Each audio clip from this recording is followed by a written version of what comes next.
Leonardo da Vinci, ingeniero, botánico, poeta, arquitecto, pintor, cocinero, escultor, matemático, anatomista, músico, geógrafo, etc., es considerado el genio más grande de la historia.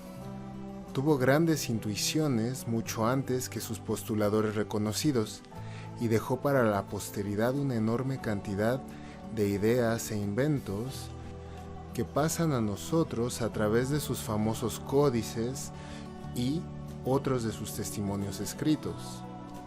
Pero este genio universal es tan diferente a nosotros realmente.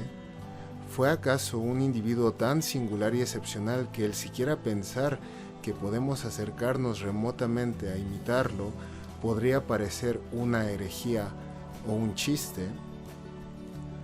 Soy el doctor en psicología Diego García y en esta serie exploraremos la vida y obra de Leonardo da Vinci, visitando algunos de los lugares en donde vivió y desarrolló su trabajo.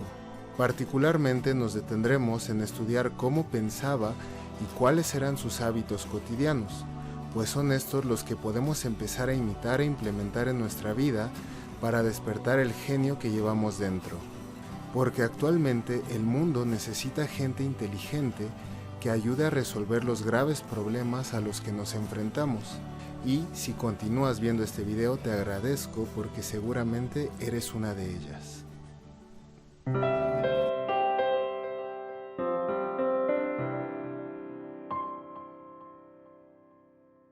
Antes de entrar de lleno al estudio de los principios de pensamiento de Leonardo, debemos conocer un poco acerca de la vida y de las obras de este gran personaje, para poder detectar los hábitos y modos de actuar que podemos comenzar a implementar en nuestras vidas para empezar a mejorar nuestras capacidades.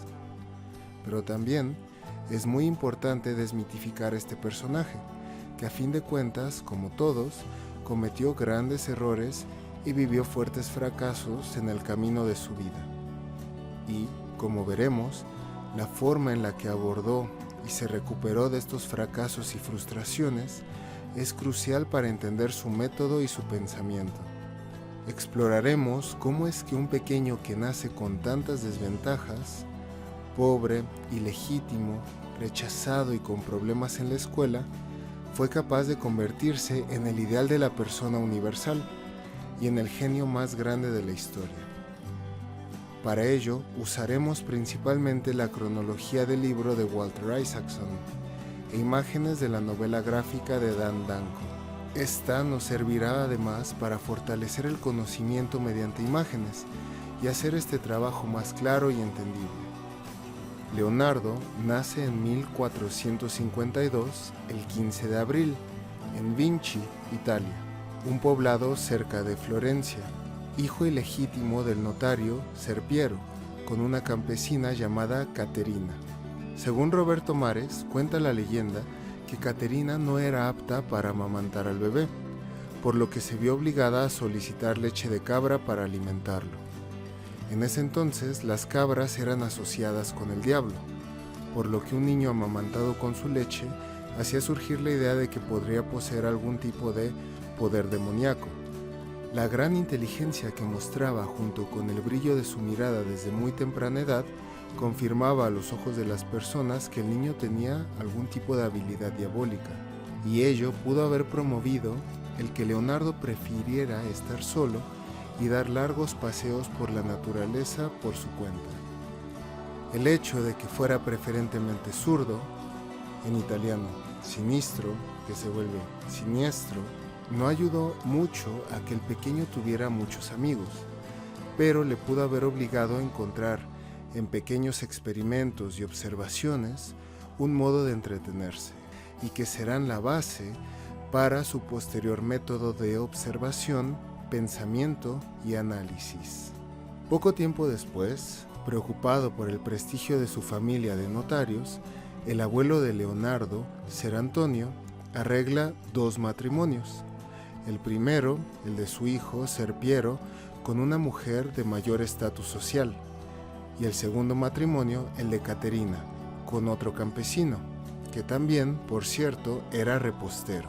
Aunque usualmente este aspecto pasa desapercibido, resulta interesante, pues su padrastro ejerció sobre Leonardo una influencia particular, pues antes de que Leonardo fuera considerado uno de los hombres más guapos y fuertes de Florencia, sus compañeros y maestro se burlaban de él por ser el gordito, que a menudo comía todos los postres que le enviaba su padrastro. Y también es por esta influencia que nace el usualmente desconocido gran amor de Leonardo por la comida y la cocina, que a su vez se convirtió en una de sus grandes frustraciones, pues él siempre quiso ser cocinero, pero nunca fue apreciado o reconocido por esto.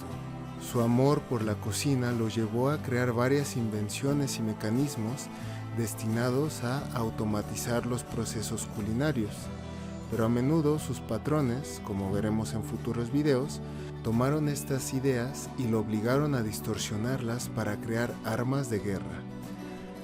Una anécdota escrita por Leonardo cuenta que cuando era niño un ave se posó sobre su cuna y su mamá interpretó esto como una señal de grandeza. Cuando Leonardo tenía 3 años, su padre, Piero, decidió que lo llevaría a vivir a Florencia, debido a que su actual esposa no podía tener hijos, y eso hacía de Leonardo su único heredero. A pesar de ello, padre e hijo nunca tuvieron una relación profunda. Lo contrario ocurrió con su tío Francesco, el hermano de Piero. Leonardo disfrutaba inmensamente jugar y aprender sobre la naturaleza y la ciencia con su tío. También su madrastra lo cuidaba como si fuera su propio hijo. Es en esta época en la que vivió una experiencia que lo asombraría y atormentaría por el resto de su vida. Guiado por una curiosidad insaciable, un día se aventuró cada vez más profundamente en una oscura cueva en el campo, pero, en la penumbra, al impulsarse más allá de lo que cualquier otra persona se había aventurado, descubrió el fósil de una antigua ballena, que lo hizo reflexionar acerca del paso del tiempo y de la inevitabilidad de una eventual extinción humana. Su mente le hizo ver terrores que lo hicieron salir huyendo de esa cueva para nunca regresar. Estas dos experiencias, la de la cueva y la de la visita del ave, fueron las únicas dos de su infancia que reportó en sus diarios. En 1464 muere su madrastra y, al morir también su abuelo, Ser Piero lo lleva a vivir a Florencia. Leonardo se despide con gran dolor de su tío Francesco, pero queda maravillado por el esplendor de Florencia. Empezó a asistir a la escuela, mostrando grandes intuiciones creativas, pero que usualmente lo hacían entrar en conflicto con sus profesores de la escuela. Uno de sus pasatiempos es el dibujo de la naturaleza y de máquinas de construcción. Le gustaba aprender de muchas temáticas, aunque también las abandonaba con gran facilidad en cuanto algo más llamaba su atención. Cambiaba, por ejemplo, constantemente de interés en los instrumentos musicales. Pero el arte fue la excepción, cuyo gusto y cultivación sería consistente a lo largo de toda su vida.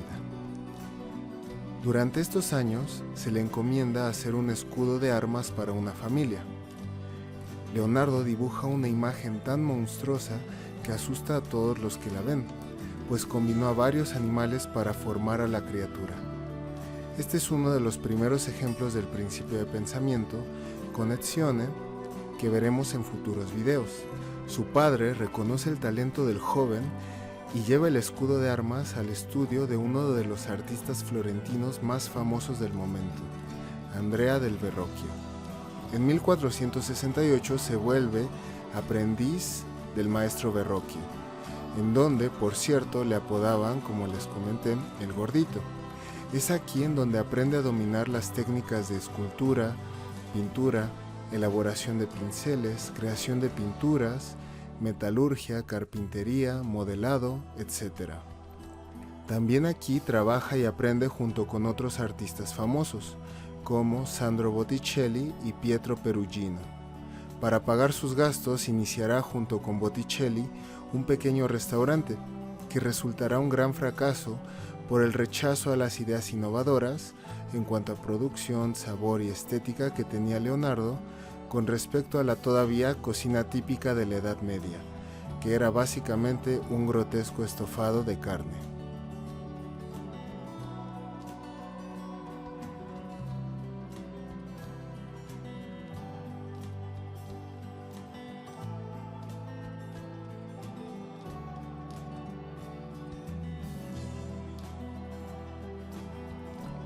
En 1472, con solamente 20 años, inicia la Anunciación. En el 73 pinta el Valle del Arno, en donde refleja la belleza y la fealdad de la naturaleza con una técnica simple. En el 75 colabora con Verrocchio en el Bautismo de Cristo. Al ver la perfección del ángel comisionado a Leonardo, Verrocchio declara que no volverá a pintar en su vida, o al menos así dice la leyenda. En 1476 ocurre un triste evento. Se le acusa anónimamente de sodomía y se le encierra, pero lo liberan poco tiempo después por ausencia de pruebas. Sin embargo, este evento lo decepciona tremendamente y opta por cerrarse ante el mundo. En el 78 pinta el retrato de Ginebra de Benci, hija de un banquero de Florencia. Pinta Madonna Benoit y Madonna del Clavel. En 1480 pinta San Jerónimo. En el 81 se le comisiona la adoración de los magos, pero lo deja inconcluso. Este aspecto es uno de sus rasgos más criticados, el no terminar los proyectos, algunos por los cuales ya se le había pagado. Se dice, incluyó su autorretrato como una muestra de rechazo silencioso hacia el dogma de la Iglesia. De hecho, algo que caracteriza a Leonardo da Vinci es que usualmente incluía en sus retratos algún tipo de código secreto o mensaje oculto, a veces como críticas a la Iglesia o puntos de vista personales. Hay expertos que se aventuran a decir que podría tener algún tipo de trastorno de déficit de atención que lo obligaba a estar constantemente cambiando de tema de interés. Sin embargo, también podría ocurrir que simplemente se aburría fácilmente de las cosas debido a su gran curiosidad.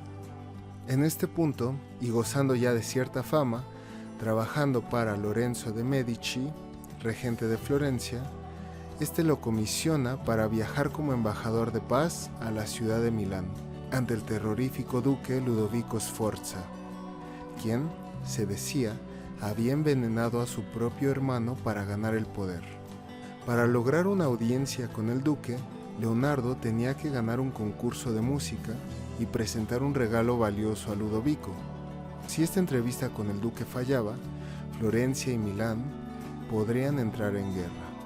En el próximo video veremos si Leonardo gana este concurso o si efectivamente se desató un conflicto entre las grandes ciudades de Florencia y Milán. Para el siguiente hábito que te acercará a actuar y pensar como Leonardo, te recomiendo mucho que desarrolles una de las habilidades cruciales que caracterizaron a este gran maestro, el dibujo.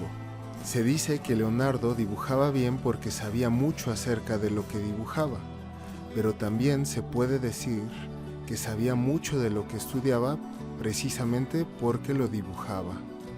El dibujo como arte favorece la capacidad de expresión, pero también desarrolla de modo potente la capacidad de observación. Michael Gelb dijo que Leonardo encontraba la ciencia del arte y el arte de la ciencia, y su principal herramienta eran la observación y el dibujo, habilidad que el mismo Leonardo definía como pilar de su método. Atención, no es forzoso que te inscribas a clases de dibujo profesionales, esa ya es tu decisión, pero te invito a que empieces a hacer pequeños dibujos o garabatos de las cosas o eventos que te gusten o que llamen tu atención. Usa el cuaderno que te recomendé llevar en el video anterior. Llévalo a todos lados. Yo siempre, por ejemplo, llevo un pequeño cuaderno en mi bolsillo. Y en cuanto veas algo que te guste, dedícale tu atención y dibújalo como puedas. Dibuja tu mano, a tu mascota, el cielo, lo que ves en la ventana, etc. Recuerda que el objetivo no es hacer dibujos perfectos, sino que empieces a notar detalles que jamás habías notado, y eso hará que tu conocimiento acerca de lo que observas aumente. Además, en poco tiempo te encontrarás estando más atento y receptivo al mundo que te rodea. Inténtalo. Así que no olvides suscribirte para seguir desarrollando estas capacidades y activar las notificaciones. Nuevamente te agradezco que estés aquí y nos vemos en el siguiente video. Hasta luego.